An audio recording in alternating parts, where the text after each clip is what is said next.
Saya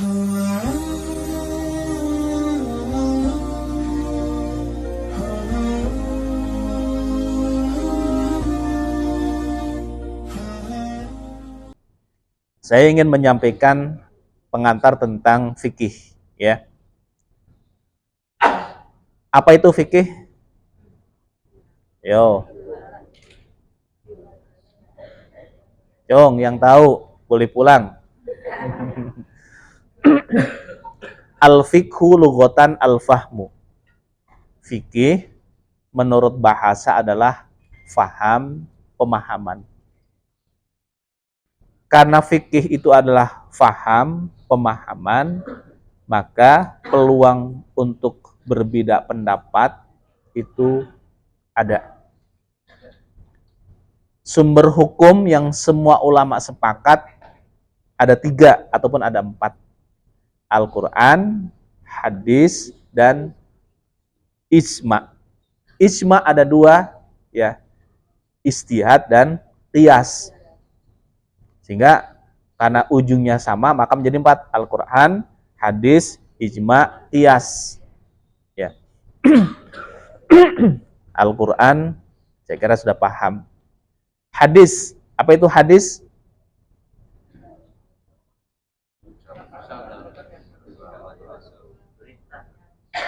Ayo, siapa? Jawab. Pak. Sabda Rasulullah. Benar. Ada yang melengkapi? Mahwal hadis, apa itu hadis? Ibu-ibu. Ya. Abu.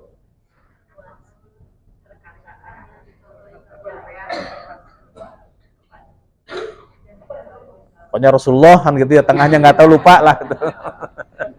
Rasulullah. Ada yang melengkapi lagi hadis? Ayo. Kita kan sering mendengar baca hadis, hadis sesuai hadis kan itu. Ketika ditanya sama ini, tiba-tiba anak datang, Pak, ini di soal ada pertanyaan, apa itu hadis? Kira-kira jawabannya apa? Masa nggak bisa? Iya. Masa gitu aja nggak bisa, nak? Kalau bapak juga nggak bisa. Jadi hadis itu maja'a anin nabiyyi qaulan au fi'lan au taqriran au hammiyan. Saya kira kalau mengucapkan begitu kepada anak cucu susah ya. Paling jawabannya, Pak, hadis apa? Itu seperti yang disampaikan Ustaz Fahrudin. Gimana bunyinya? Bapak nggak hafal juga. Maja'a anin nabiyyi qaulan au fi'lan au taqriran au hammiyan. Sesuatu yang datang dari Nabi baik berupa perkataan, perbuatan, persetujuan dan cita-cita Nabi. Ya. Sesuatu yang datang dari Nabi baik berupa perkataan, perbuatan, persetujuan dan cita-cita Nabi. Hadis yang berasal dari perkataan Nabi disebut dengan hadis qauliyah. Ini sengaja sambil saya sampaikan supaya sudah mulai familiar.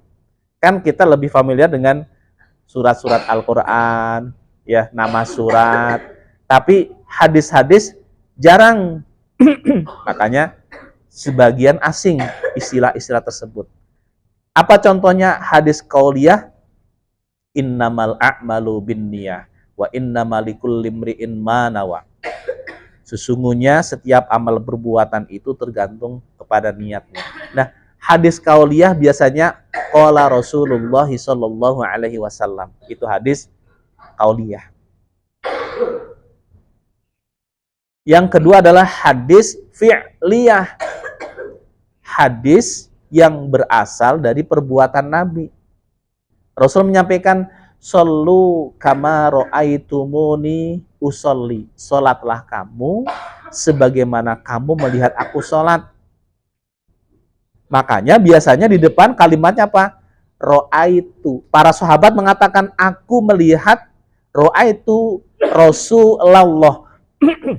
Jadi kalau kita ingin mengetahui ustadz itu belajar ilmu bahasa Arab atau tidak, gampang kalau mengucapkan kalimat-kalimat Arab salah harokatnya, itu biasanya usianya tidak belajar ilmu bahasa Arab.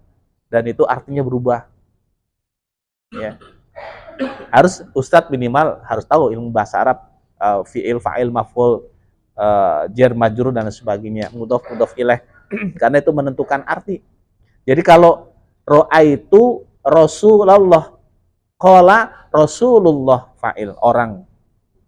Nah, para sahabat mengatakan ro'aitu Rasulullah, aku melihat Rasulullah SAW. Apa yang dilihat? Rasul ya ketika sholat mengangkat tangan. Maka dijelaskan mahallu raf'il yadaini fi arba'ati halatin. Tempatnya mengangkat tangan ketika orang sholat itu ada di 4 tempat. 1, inda takbiratul ihram, ketika takbiratul ihram. Itu sunnah angkat tangan. Sanian, yang kedua adalah indar ruku'i, ketika ruku. Takbiratul ihram ketika mau ruku. Ya. Qul huwallahu ahad, Allahus samad, lam yalid wa lam yulad wa lam yakul lahu kufuwan ahad. Allahu akbar. Sunnah. Angkat tangan, ruku. Yang ketiga adalah indar rafi minhu, ketika bangkit dari ruku. 1 ketika takbiratul ihram, 2 ketika mau ruku, 3 ketika bangkit dari ruku. Yang keempat adalah ketika bangkit dari rakaat kedua menuju rakaat ketiga, berarti setelah tasyahud awal. Kalau dari rakaat pertama ke rakaat kedua berdiri, itu tidak disunnahkan untuk mengangkat tangan. Masih banyak kan ya?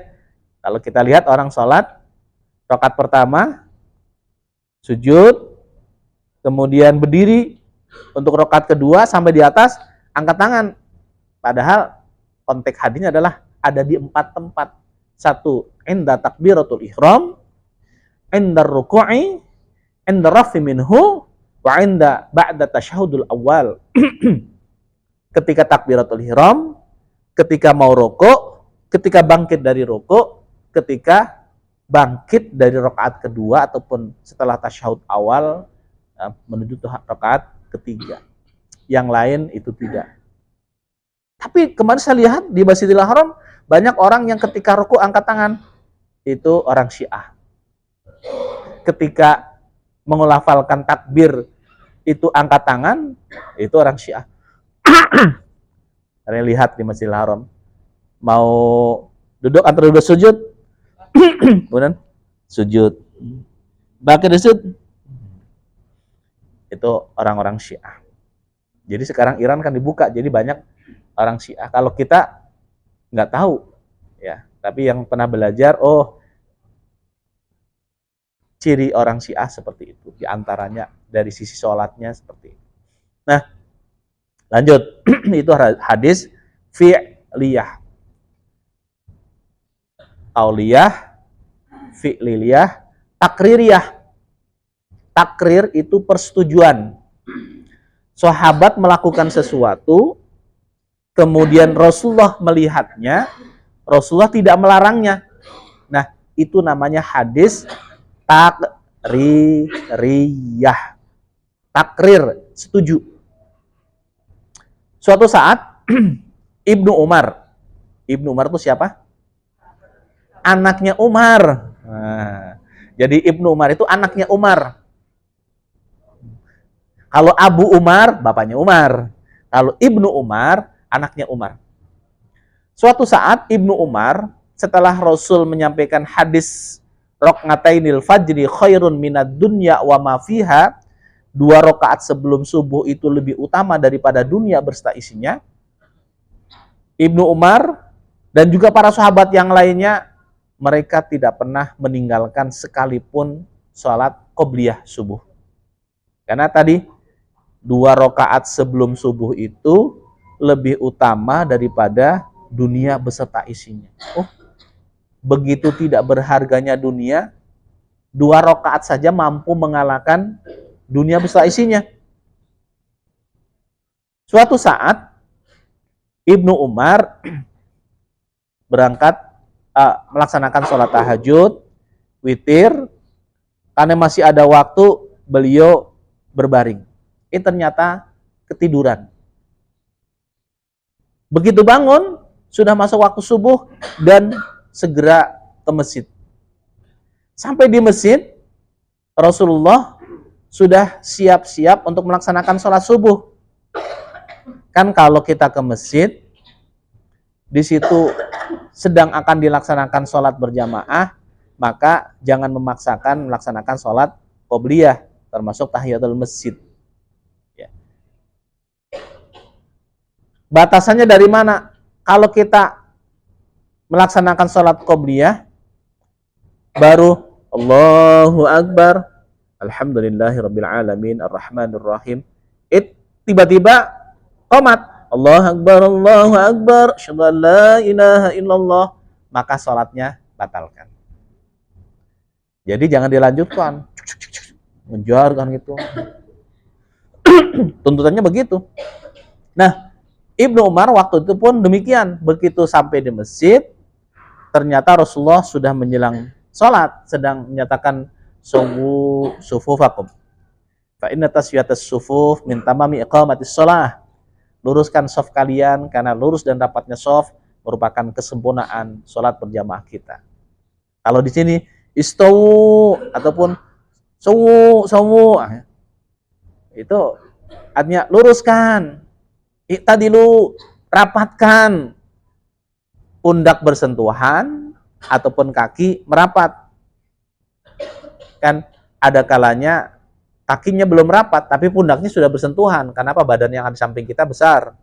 Gitu. Ada juga karena badannya kecil, maka yang direnggangkan adalah kakinya. Kan kalau ini nggak bisa begini kan itu, supaya rapat begini nggak bisa kan. Tentu saja begini, karena badan kita kecil sehingga masih ada selah.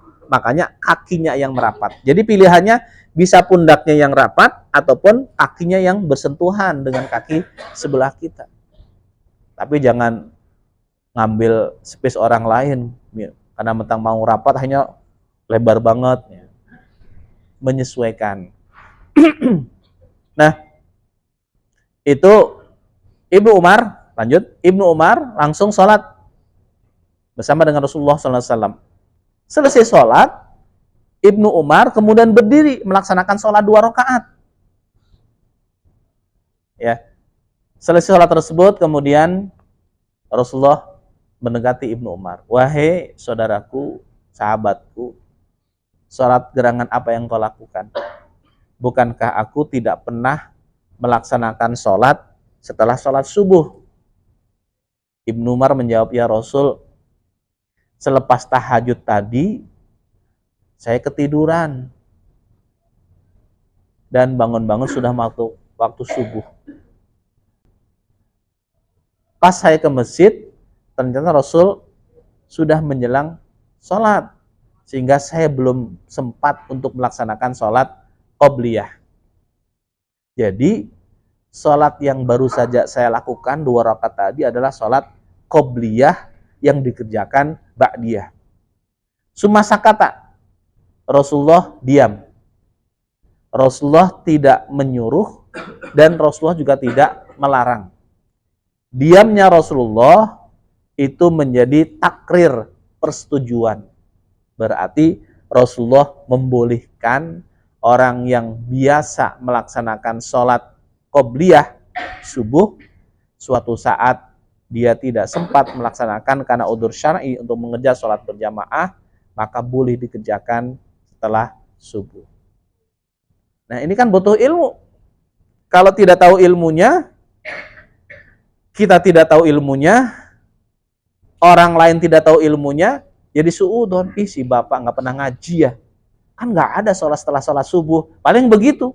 Tapi kalau kita tahu ilmunya, husnudon, bisa jadi orang ini istiqomah melaksanakan sholat qobliyah, dan sekarang sholat yang dikerjakan tadi adalah sholat qobliyah yang dikerjakan ba'diyah. Nah, itu namanya hadis takririyah. Qauliyah, fi'liyah, takririyah. Yang keempat adalah hadis hamiyah. Hamiyah itu cita-cita Nabi.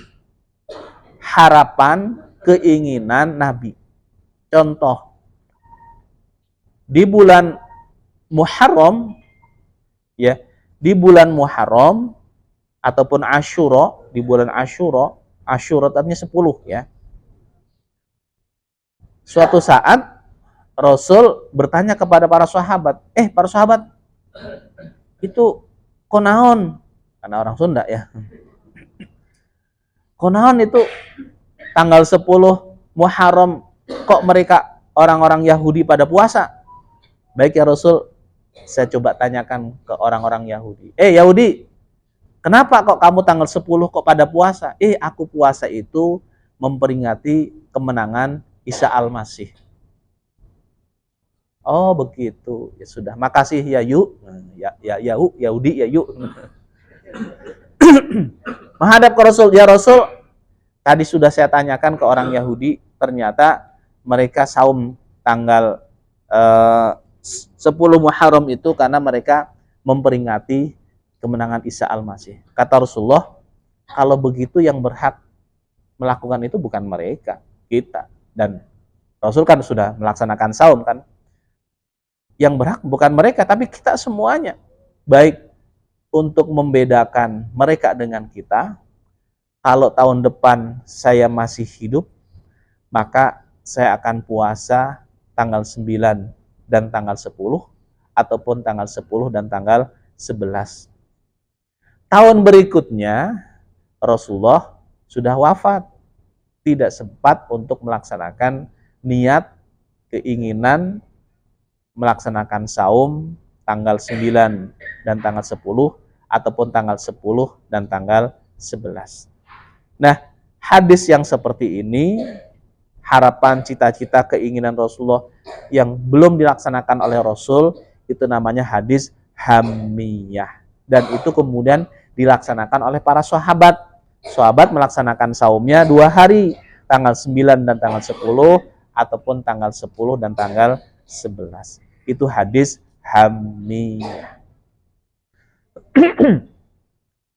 Yang kedua, ini hadis hamiyah. Kemudian landasan hukum tadi, kalau kita berbicara fikih, itu mengacu kepada hadis-hadis yang sahih.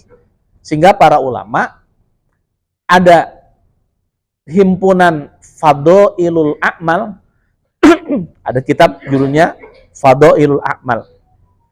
Tapi ada hadis-hadis sahih yang ada dalam kitab tersebut, misalkan Sahih Bukhari, kumpulan hadis-hadis Sahih Bukhari, Sahih Muslim,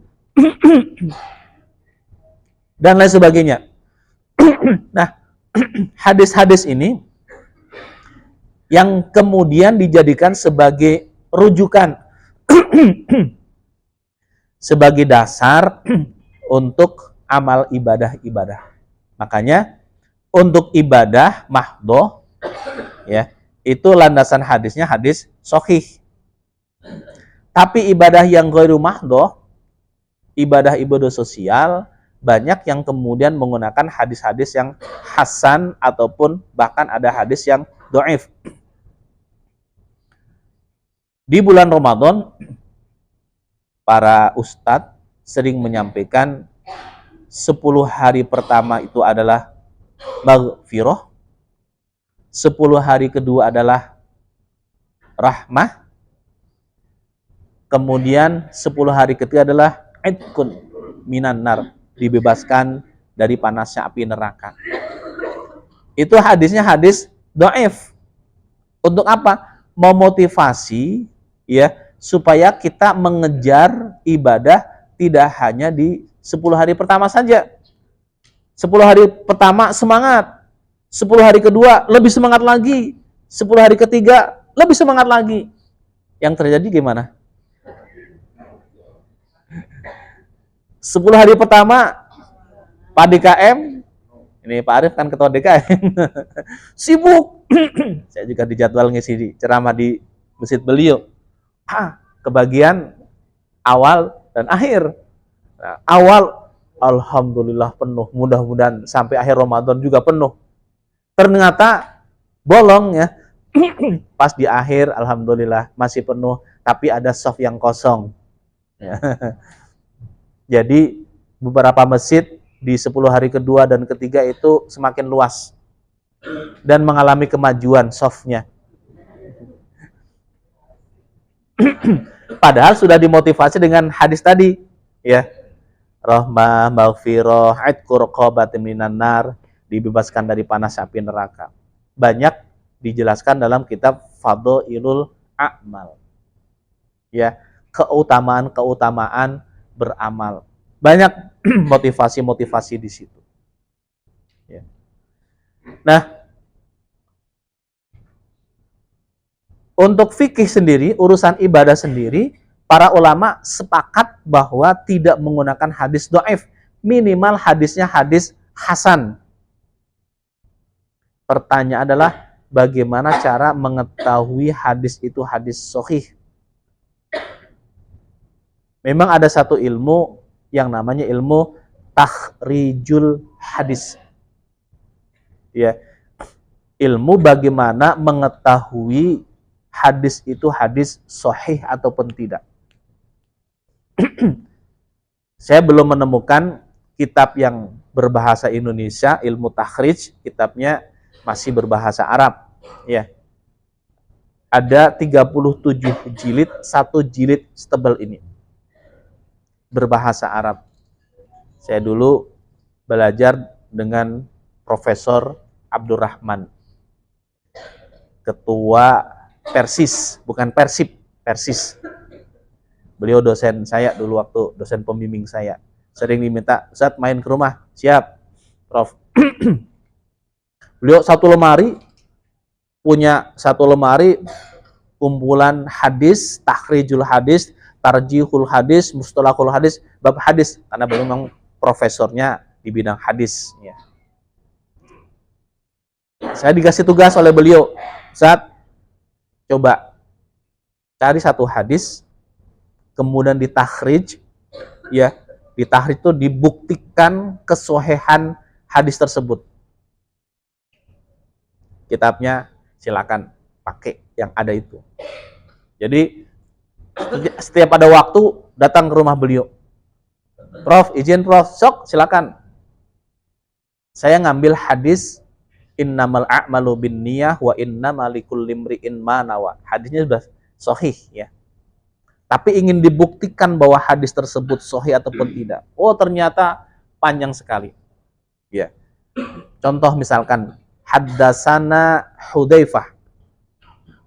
Telah bercerita kepada saya Hudzaifah. Maka Hudzaifah itu dicari. Hudzaifah itu siapa? Hudzaifah itu orang tuanya namanya siapa? Hudzaifah itu punya saudara berapa? Nama saudaranya itu siapa saja? Kemudian Hudzaifah itu belajar ke siapa? Gurunya namanya siapa? Teman-temannya Hudzaifah namanya siapa? Dari orang-orang tadi, bagaimana komentar tentang Hudzaifah? Apakah Hudzaifah pernah lupa ataupun tidak? Pernah lupa sekali saja, hadisnya itu tidak akan masuk kepada hadis sahih. Turun derajatnya menjadi hadis hasan. Bayangkan lupa sekali, misalkan kita sudah jelas tadi ngapal Ar-Rahman saja lupa, ya sudah, karena tidak akan lulus kan begitu. Jelas.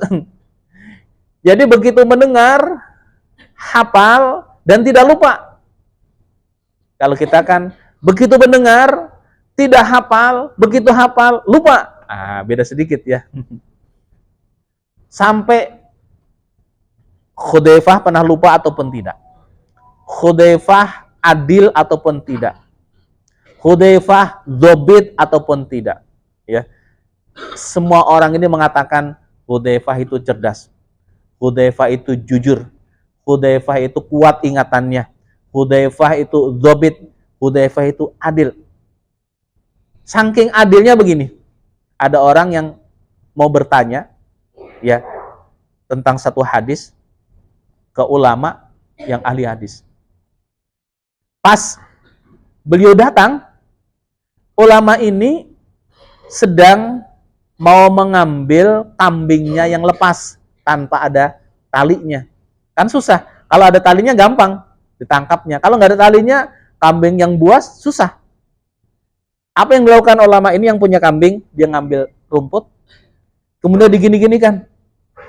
Setelah digini-ginikan, kambing yang mendekat, rumputnya tidak jadi dimakan, dikasihkan ke kambing, disimpan, kambingnya yang diambil. Ulama yang mau bertanya tentang hadis ini nggak jadi. Kenapa? Dia telah membohongin kambing. Bayangkan itu. Membohongin kambing saja itu tidak masuk dalam kategori hadis sahih, apalagi membohongin manusia. Sampai seperti itu. Itu didapati di kitab Takhrijul Hadis. Jarang yang mengkaji, mempelajari kitab tersebut. Ya. Tapi ulama-ulama, misalkan kumpulan hadis-hadis sahih, pasti beliau belajar ilmu itu. Karena apa? Akan dikumpulkan hadis-hadis sahih dan diteliti terlebih dahulu. Nah, kita kelihatannya waktunya sangat terbatas untuk bisa belajar seperti itu. Ada cara yang lebih mudah. Kalau kita baca hadis, di belakangnya itu ada tulisannya Rawahul Bukhari wa Muslimun. Insya Allah hadisnya itu hadis sahih. 99% itu hadisnya sahih dan 5% hadisnya hadis hasan. Nanti hadis hasan itu bisa naik derajatnya menjadi hadis sahih. Makanya hadis hasan sahih li ghairihi, disohehkan oleh hadis yang sahih, diperkuat oleh hadis yang sahih. Yang tadinya derajatnya hadis hasan, karena ada hadis yang sama dari hadis yang sahih, sehingga hadis hasan ini naik derajatnya menjadi hadis sahih. Bingung nggak? Selamat bingung kalau begitu. Ya, minimal tadi clue-nya adalah baca kitab hadis, baca buku hadis. Kalau di belakangnya ada tulisannya Rawahul Bukhari wa Muslimun, maka insya Allah hadisnya sahih. Atau ada kalimat mutafakun alaih. Mutafakun alaih itu artinya apa? Sepakat terhadap hadis tersebut. Siapa? Bukhari wa Muslimun. Kadang-kadang orang ketika membaca hadis di belakang ada tulisannya mutafakun alaih, langsung dibaca Rawahul Bukhari wa Muslim. Beda. Itu bukan riwayat Bukhari Muslim, hanya Bukhari dan Muslim sepakat terhadap hadis tersebut. Maka kalimatnya pun mutafakun, sepakat alaihi terhadap hadis tersebut. Siapa? Bukhari wa Muslimun. Hadisnya diriwayatkan oleh imam yang lainnya, tapi Imam Bukhari dan Imam Muslim menyepakati kesohihan hadis tersebut. Makanya menggunakan kalimat mutafakun alaih. Ini penting ya, karena kadang-kadang ketika orang baca hadis ada kalimat mutafakun alaih, langsung dibacanya Rawahul Bukhari wa Muslim, padahal beda. Yang ketiga adalah ada kalimat Rawahu Saikhoni. Hadis yang diriwayatkan oleh dua syekh. Siapa dua syekh? Bukhari dan Muslim. Atau ada kalimat Rawahu Sab'ah. Hadis yang diriwayatkan oleh 7 rawi. Siapa 7 rawi? Bukhari, Muslim, Abu Dawud, Turmudi, An-Nasai, Ibnu Majah, Imam Ahmad. Hafal?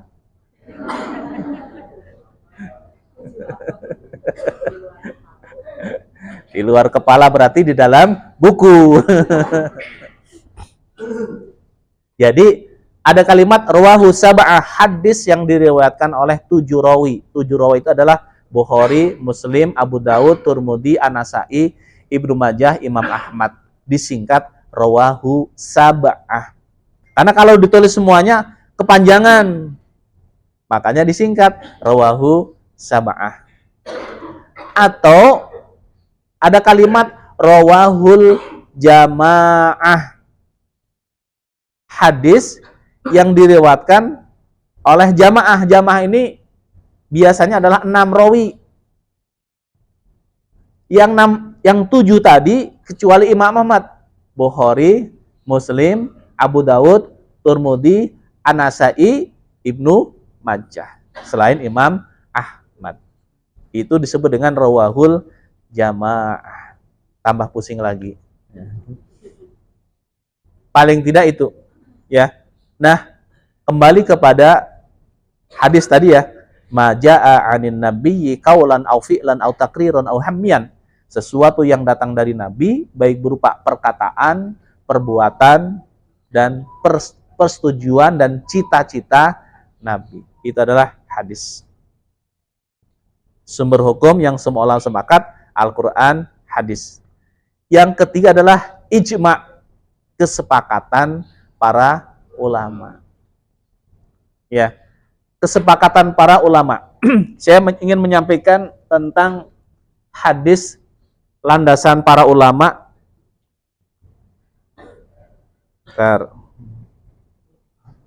Ya. Ya.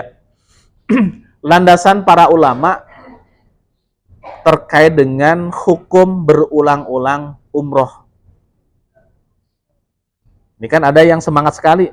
Tadi malam jam 1 saya ketemu mengambil mikot mau umroh. Tadi ketemu lagi, Ustadz izin nanti malam saya jam 1 mau ngambil mikot. Umroh termurah hanya 8 real pulang pergi. Sekali jalan 4 real, balik lagi 4 real, naik bus yang sudah disiapkan. Ya, di dekat Masjidil Haram. Landasannya yang mana? Ya, saya bacakan. Hukmu tikrarul umrati.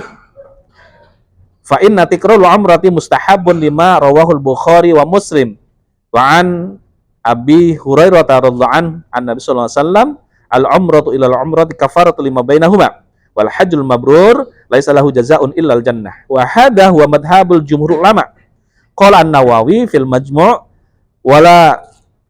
wala yukrahu umratani wa salasatu aksar fi sanatil wahid wala fil yaumil wahid bal yustahabbu al-iksaru minha bila khilafin indana. Hal fahimtum? Hal fahimtum? Ya. Hukmu tikrarul umrati, hukum mengulang-ulangi umrah. Fa inna tikrarul umrati, sesungguhnya mengulang-ulangi umrah mustahabun, sangat dianjurkan.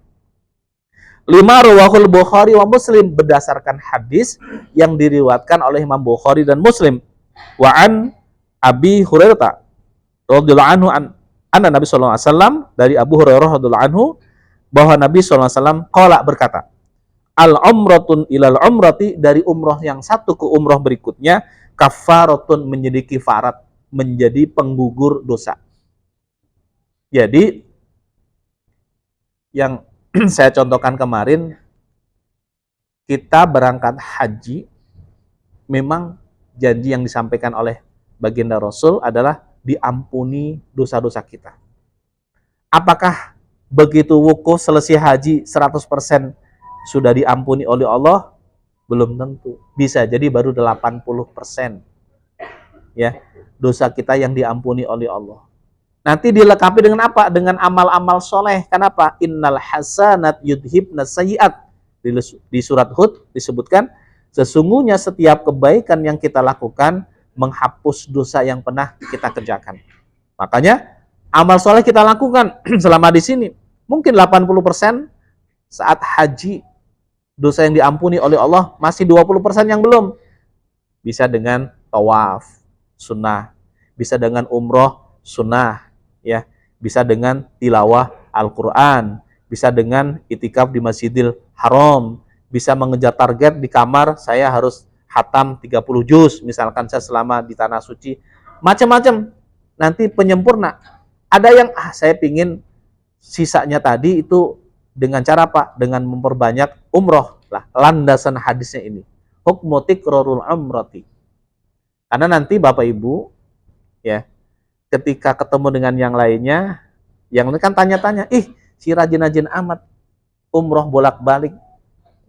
Bilang saja, alhamdulillah, Orang sekaya apapun tidak seperti kita di Indonesia. Coba kita sehari bisa umroh 2 kali.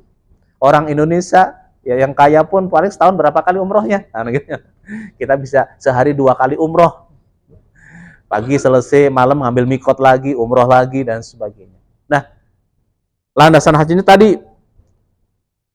ya. Al-umratu ilal umrati kafaratu lima bainahuma wal hajjul mabrur laisa lahu jazaa'un ilal jannah. Haji yang mabrur tidak ada balasan lain kecuali surganya Allah. Wa hadha huwa madhhabul jumhur ulama. Dan ini adalah pendapat sebagian besar ulama. Qala An-Nawawi, Imam Nawawi berkata, fil majmu'i dalam kitab Al-Majmu' wala yukrahu umratani. Ya. Wa salasatun wa aksaru fi sanatin. Tidak ada dalil satupun yang memakruhkan dalam 1 tahun umroh 2 kali, 3 kali, bahkan lebih berkali-kali setiap bulan sekali. Bisa natil wahid. Wala fi yaumil wahid dan tidak ada batasan juga. Nih. Wala fil yaumil wahid dan tidak ada batasan juga dalam 1 hari umrohnya lebih dari sekali. Bal yustahabbul aksaru minha bila khilafin. Bahkan sangat dianjurkan kalau memang mampu untuk mengerjakan. Kalau kita mampu, boleh. Kalau tidak, jangan paksakan. Masih banyak amal ibadah lain yang bisa kita lakukan. Gitu. Ini hadis ini saya sampaikan karena Pak, karena saya mendengar dari jamaah kita yang tadinya mau umroh, ambil umroh sunnah nggak jadi. Padahal sudah bawa pakaian ihram. Kenapa? Karena ketemu dengan jamaah yang lainnya, ustadz di sana menyampaikan nggak ada umrohnya berkali-kali. Makanya saya sampaikan hadisnya. Hadisnya riwayat Imam Bukhari dan Muslim. Jadi apa yang dilakukan oleh kami Darut Tauhid semua itu mengacu kepada hadis Rasulullah. Di Arafah kemarin yang kita lakukan ya ada sempat diskusi juga dengan KBH yang lainnya, tapi ketika saya sampaikan ini hadis yang kami pergunakan riwayat Imam Bukhari dan Muslim, akhirnya mereka baik kami ikut Darut Tauhid. Kami sepakat dengan Darut Tauhid. Kenapa? Ada landasannya.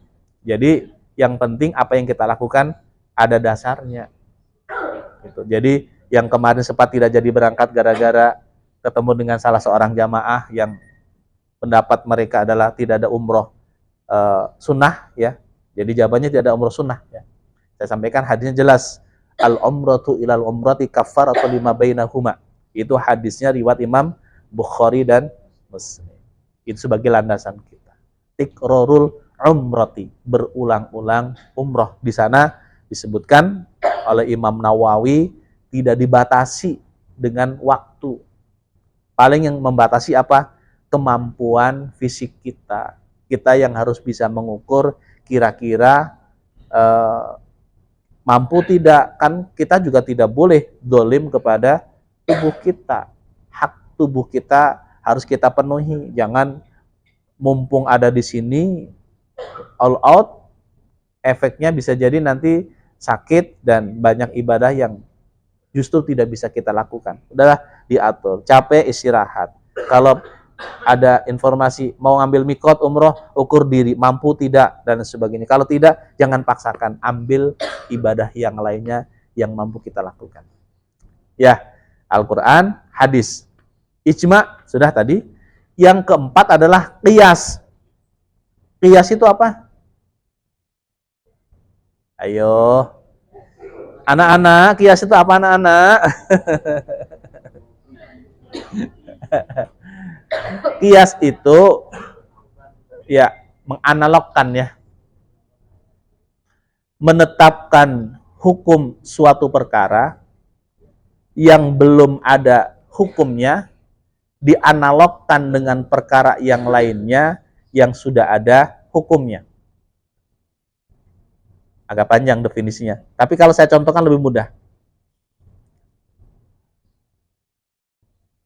Rasulullah dalam hadis menyampaikan man ba'a jilda udhiyatihi fala udhiyalah. Barang siapa yang menjual kulit binatang kurban, maka tidak ada kurban baginya.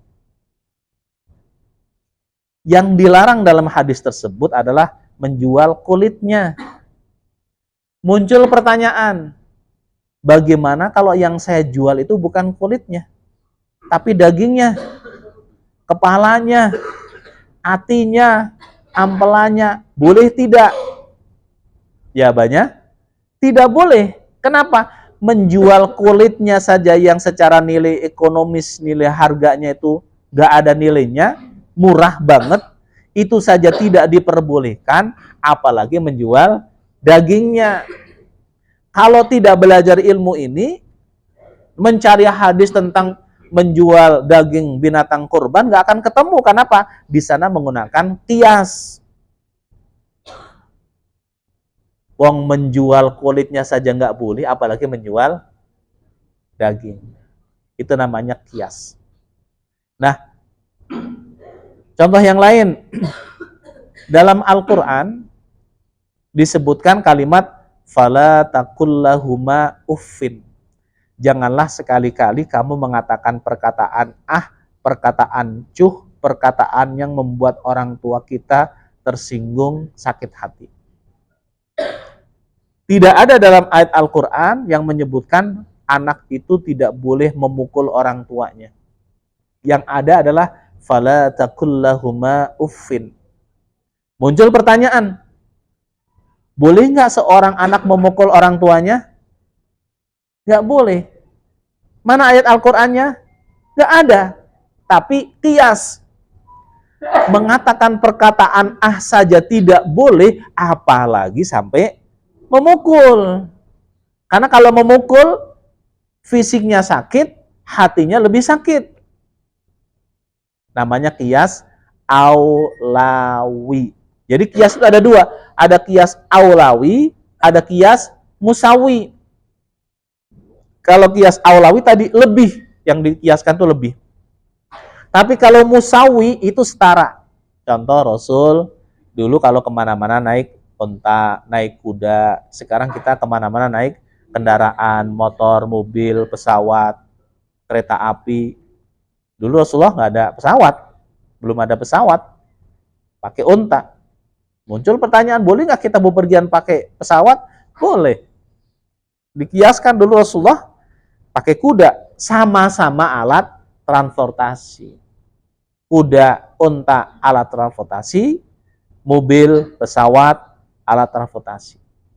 Dulu Rasulullah ketika dalam perjalanan, masuk waktu sholat, turun dari unta, sholat terlebih dahulu. Selesai sholat fardu, Rasulullah naik ke punggung unta lagi, kemudian sholatnya di atas, sholat sunnahnya di atas punggung unta. Karena apa? Karena pakai darat gampang. Kalau pakai pesawat, kamu nggak mungkin. Pilot izin, mau sholat dulu, turun. Sok aja kata pilot. Nanti ketemu di akhirat, kan begitu. Jadi muncul pertanyaan, boleh nggak sholat di atas pesawat? Nggak boleh, tetap nggak boleh. Tapi kalau di dalam pesawat boleh. Nah, itu namanya qiyas musawi. Ya, musawi itu setara. Tapi kalau aulawi itu lebih. Nah, landasan-landasan hukum dalam fikih itu menggunakan tiga tadi. Al-Quran, hadis, ijma, dan qiyas. Itu semua ulama sepakat. Tapi ada landasan hukum yang tidak semua ulama sepakat. Nih, ada landasan hukum yang dipakai di Indonesia, tapi tidak semua ulama sepakat. Yang pertama apa? Al-urf, tradisi. Bahasa Arab namanya urf, kebiasaan. Di negara kita ada yang namanya tahlilan. Apakah Rasulullah ya ketika Siti Khadijah meninggal dunia mengumpulkan para sahabat kemudian mengundang tahlilan? Tidak. Apakah para sahabat ketika keluarganya meninggal dunia mereka tahlilan? Tidak. Tahlilan itu berawal dari budaya Hindu.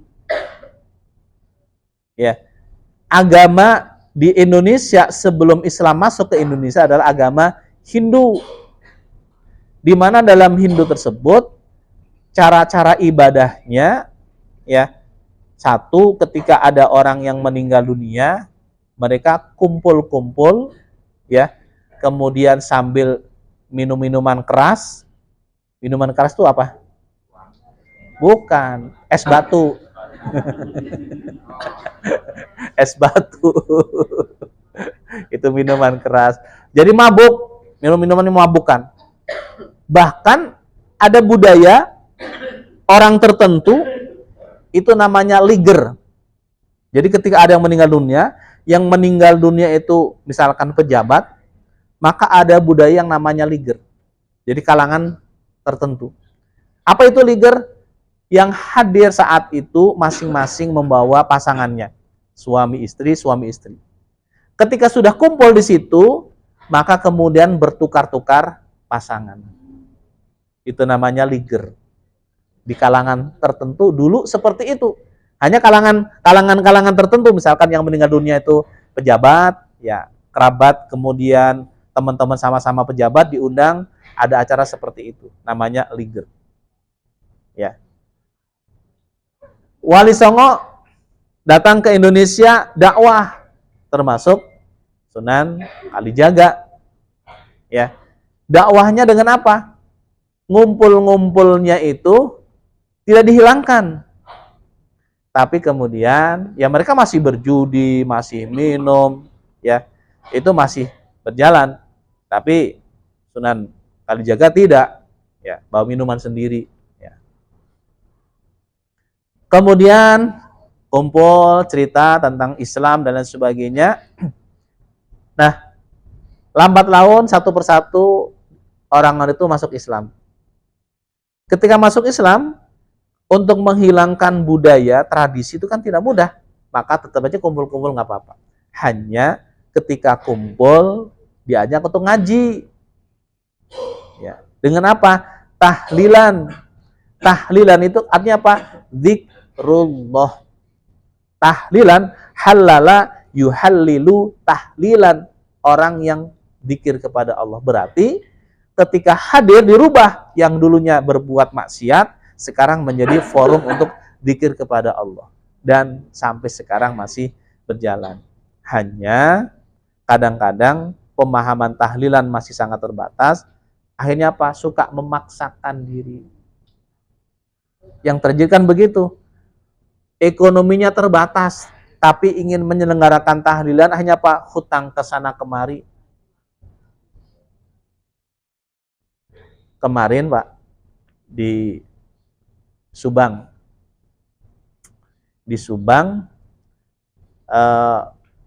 ada suami meninggal dunia, meninggalkan anak-anak 3 yang masih kecil-kecil. Tahlilan. Dan setiap yang datang dikasih amplop kan ya. Dari mulai bahasanya ada sholawat kan begitu. Dikasih amplop, sholawat. Semakin yang datang kiai, ya amplopnya berbeda dengan yang datangnya santri, tapi semua dikasih semuanya.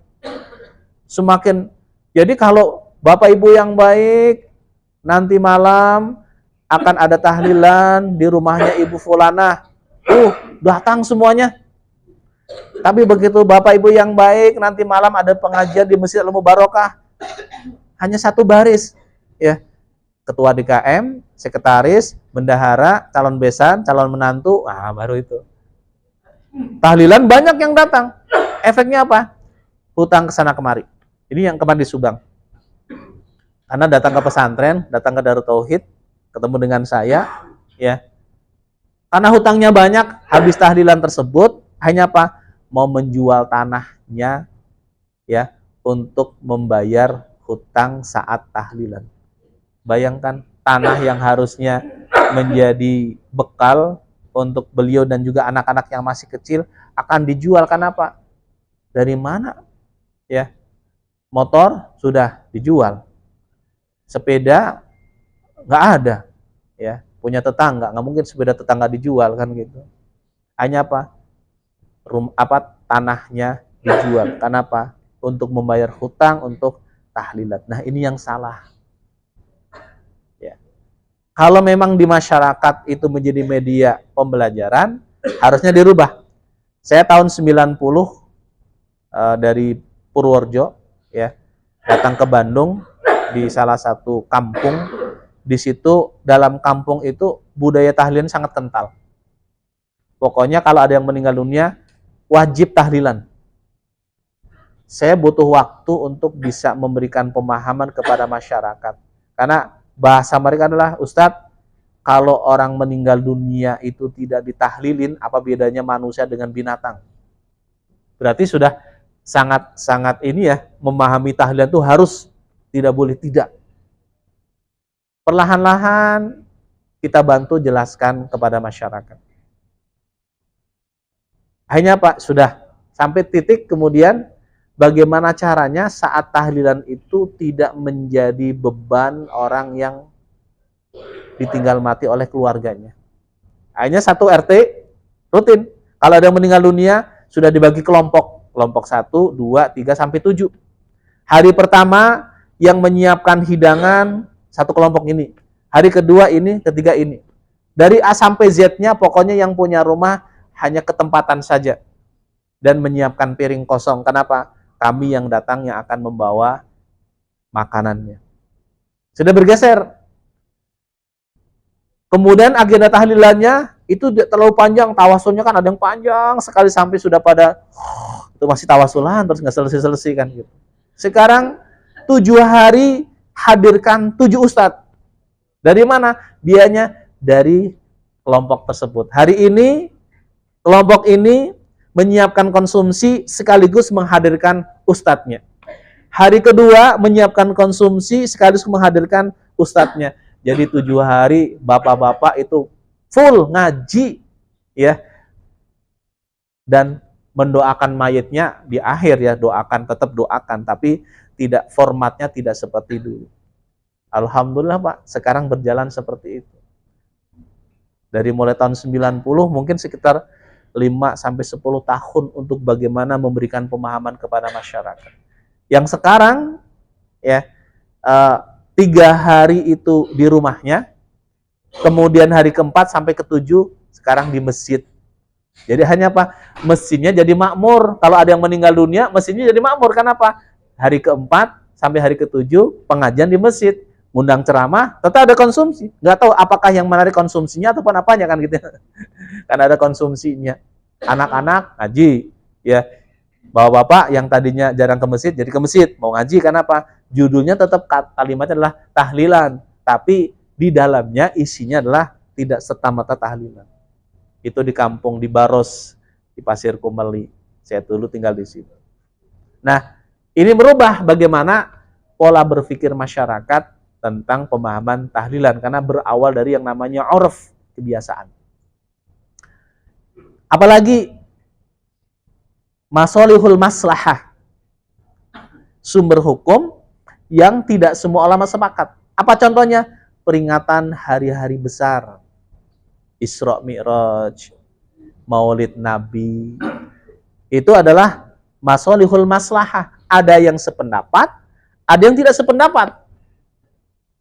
Yang tidak sependapat dasarnya apa? Rasulullah tidak memberikan contoh.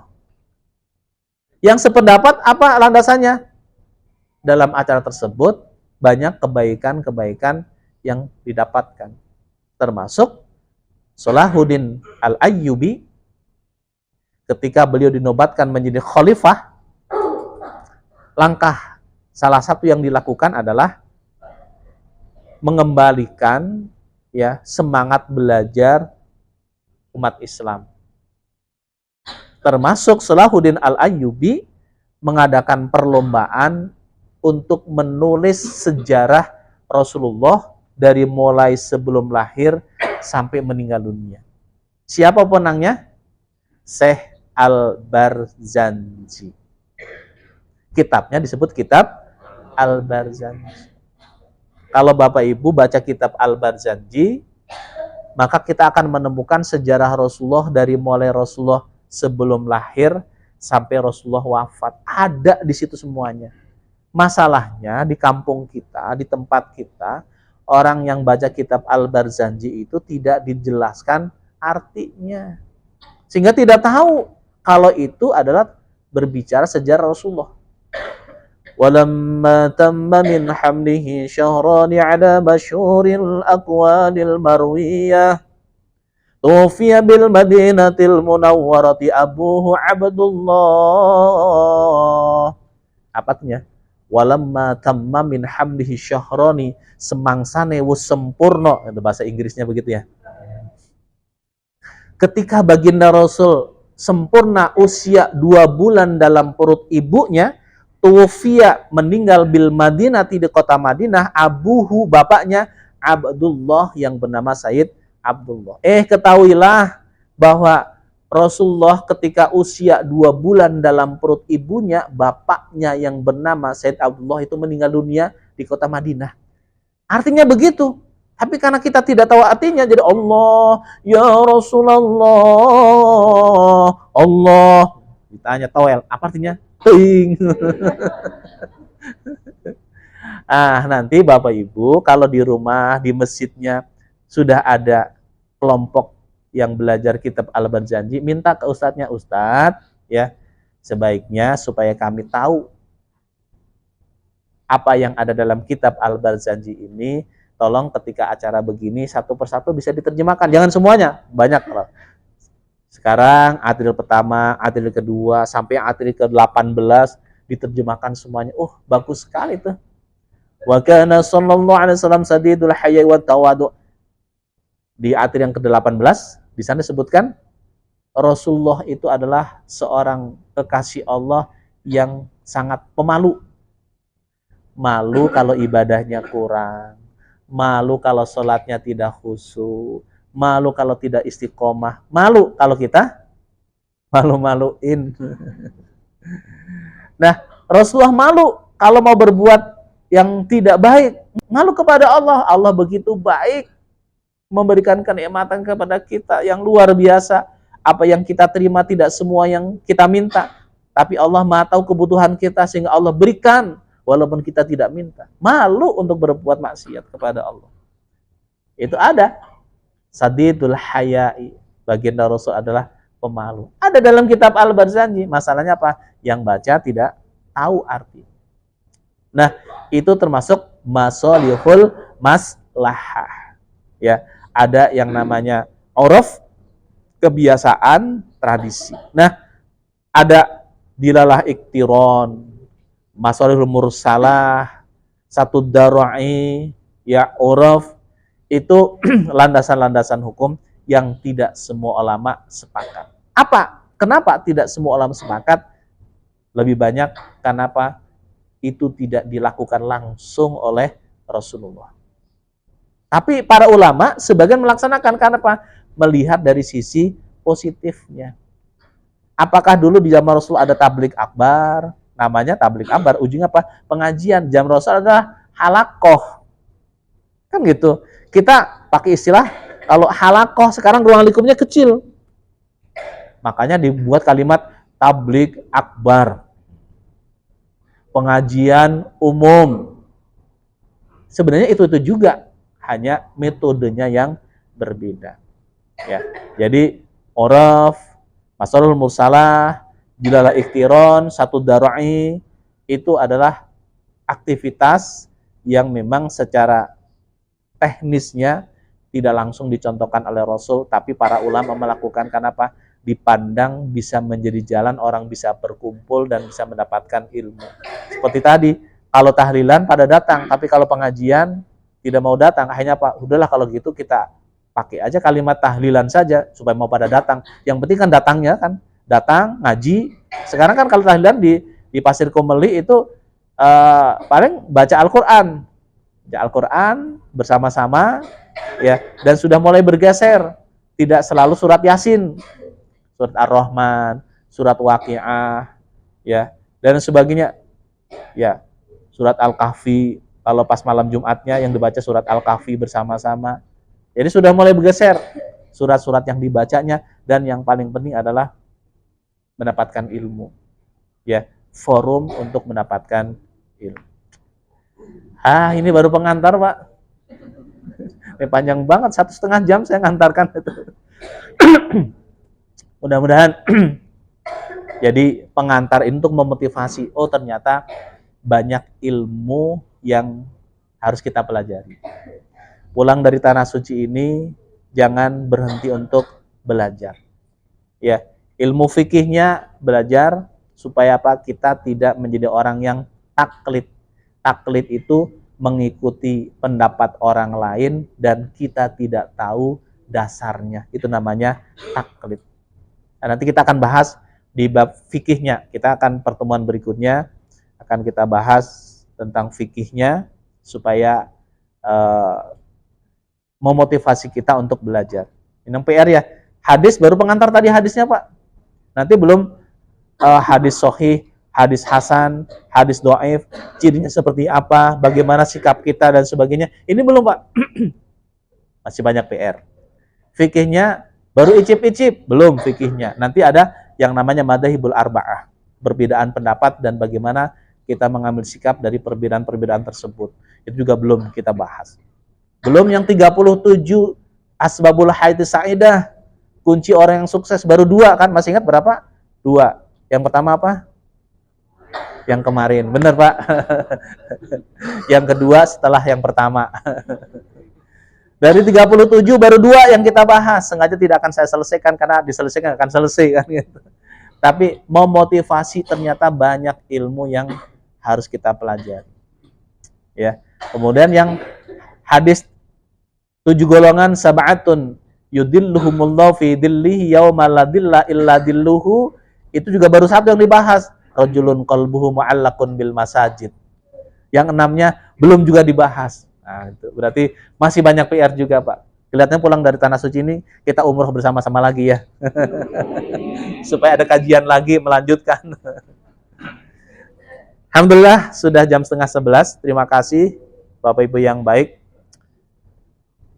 Relax, materinya seringan mungkin supaya kita dapat ilmu dan ilmu ini memotivasi kita untuk beramal dan kita semakin yakin kepada Allah karena pupuk iman adalah ilmu.